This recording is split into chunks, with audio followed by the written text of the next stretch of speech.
the pain.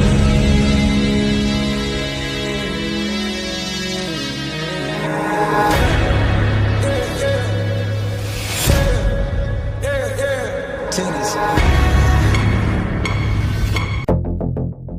Bayangkan sebuah kota yang biasanya bising dengan klakson mobil dan hiruk-pikuk pasar, tiba-tiba diselimuti kesunyian yang mencekam. Di Teheran, Januari 2006 bukan hanya tentang musim dingin, tapi tentang sebuah pertanyaan yang membuat para jenderal di Pentagon dan Mossad tidak bisa tidur nyenyak. Di mana Ali Khamenei? Sejak ketegangan dengan Amerika Serikat memuncak pekan lalu, sang pemimpin tertinggi seolah ditelan bumi. Tidak ada khotbah Jumat, tidak ada siaran langsung yang meyakinkan, dan yang paling mencurigakan, tidak ada foto terbaru yang bukan merupakan arsip lama. Pukul 3 pagi waktu setempat, satelit mata-mata AS menangkap pergerakan kelompok hitam keluar dari kompleks Beit Rabari. Bukan menuju bandara, melainkan menuju pegunungan Al-Bor. Di saat yang sama, frekuensi radio yang biasanya digunakan oleh pengawal elit di IRGC atau Garda Revolusi tiba-tiba berubah menjadi pola senyap total. Dunia bertanya-tanya, apakah ini persiapan untuk perang? Ataukah sang pemimpin sedang dilarikan ke perut bumi karena ancaman eliminasi yang nyata? Data yang dikumpulkan dari berbagai sumber intelijen, termasuk aset intelijen manusia di dalam Iran, menyebut adanya fasilitas yang dikenal sebagai Kompleks 313. Ini bukan sekedar bunker beton biasa. Terletak lebih dari 100 meter di bawah lapisan granit padat, bunker ini dirancang untuk menahan ledakan bom hancur bunker, atau bunker buster yang paling kuat milik Amerika Serikat sekalipun. Fasilitas ini memiliki pasokan oksigen, air, dan energi nuklir mandiri yang bisa bertahan hingga 1 tahun tanpa kontak dengan dunia luar. Dari sini, Khamenei secara teori tetap bisa mengendalikan seluruh sistem rudal balistik Iran hanya dengan satu perintah. Namun, inilah yang menjadi pertanyaan besar bagi CIA. Jika dia ada di sana, mengapa komunikasi strategis Iran justru terlihat kacau? Di tengah laporan persembunyian ini, muncul sebuah anomali. Intelijen Barat mencatat bahwa putra ketiga Khamenei, Masud Khamenei, terlihat bolak-balik antara kompleks militer di Lapizan dan kantor Kementerian Luar Negeri. Masud bukanlah figur politik yang dominan sebelumnya. Mengapa sekarang dia yang memegang kunci komunikasi? Apakah dia sedang menjalankan pemerintahan sementara? Ataukah dia satu-satunya orang yang diizinkan melihat kondisi ayahnya yang sebenarnya?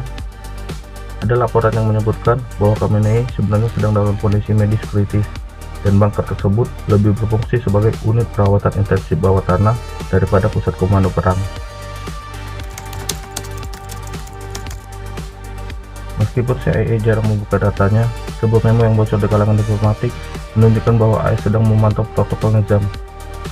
Ini adalah protokol rahasia Iran untuk menyelamatkan kepemimpinan nasional jika terjadi serangan besar. Berikut adalah apa yang diketahui oleh Badan Intelijen.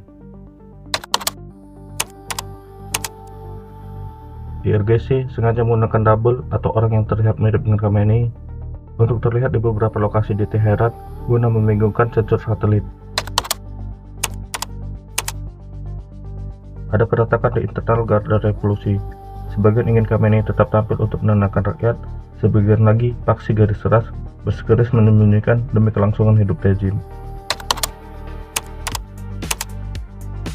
Ketakutan terbesar bukan hanya rudal Tomahawk, tapi pengkhianatan dari dalam. Lokasi bunker tersebut diduga hanya diketahui oleh kurang dari 5 orang yang paling setia. Di jalanan Teheran, narasi bunker ini menjadi bumerang. Rakyat Iran yang sedang terjepit inflasi dan sanksi mulai menyebarkan meme dan pesan rahasia. Pemimpin kita ada di bawah tanah, sementara kita dibiarkan di atas tanah untuk menghadapi bom. Hilangnya Khamenei menciptakan kekosongan psikologis. Dalam struktur kekuasaan Iran, pemimpin adalah segalanya. Tanpa kehadiran yang terlihat, moral pasukan di garis depan mulai goyah. Ini adalah risiko terbesar dari strategi bersembunyi. Anda aman dari bom, tapi Anda kehilangan rakyat Anda.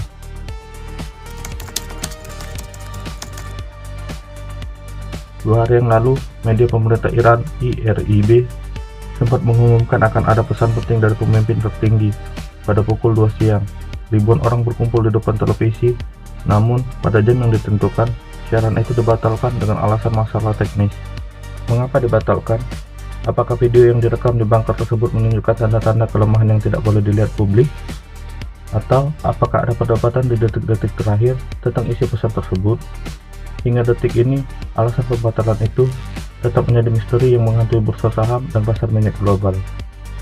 Data menunjukkan bahwa Ali Khamenei hampir dipastikan berada di lokasi yang sangat terlindungi, kemungkinan besar di jaringan bunker bawah tanah yang terintegrasi dengan pangkalan militer. Namun, bersembunyi adalah kata yang relatif. Bagi pendukungnya, ini adalah kewaspadaan strategis. Bagi musuhnya, ini adalah ketakutan yang terpampang nyata.